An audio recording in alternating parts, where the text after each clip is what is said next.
The first assumption is ontologic. It asks the question, what is the nature of reality?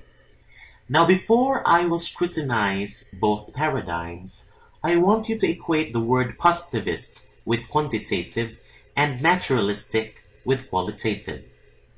According to the positivist paradigm, reality exists and it can be determined.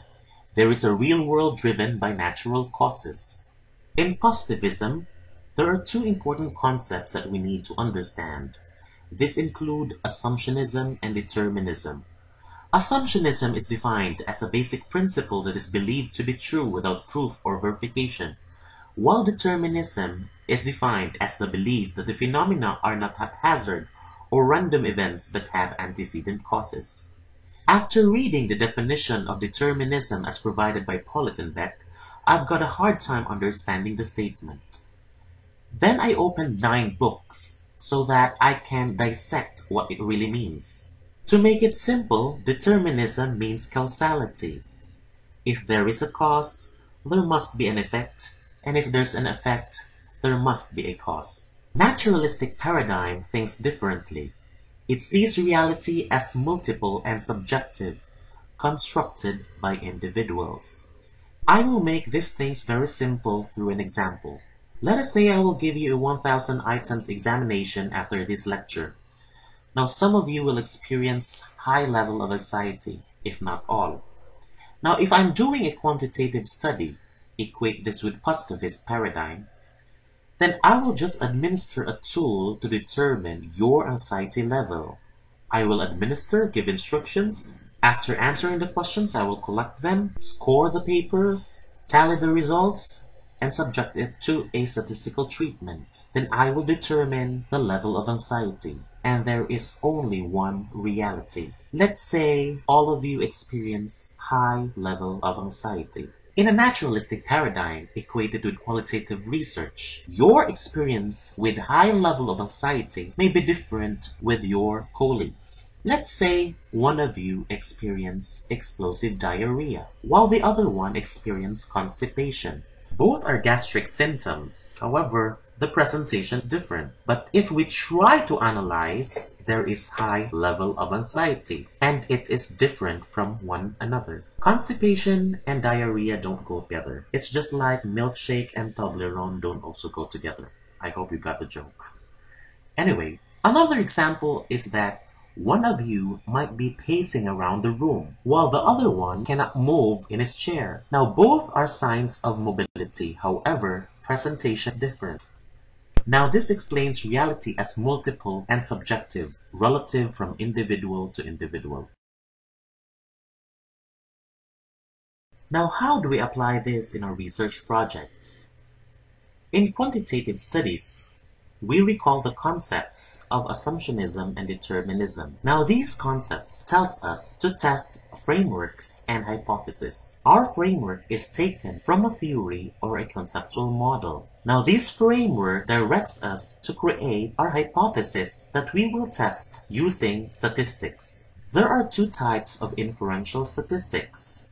We have comparative and correlational. Comparative statistics tests causal relationships, while correlational statistics tests functional and associative relationships. In quantitative studies, we utilize numbers to describe the phenomenon. However, in qualitative studies, it's different because we use quotes and themes in the words of the participants. That provides evidence of different perspective.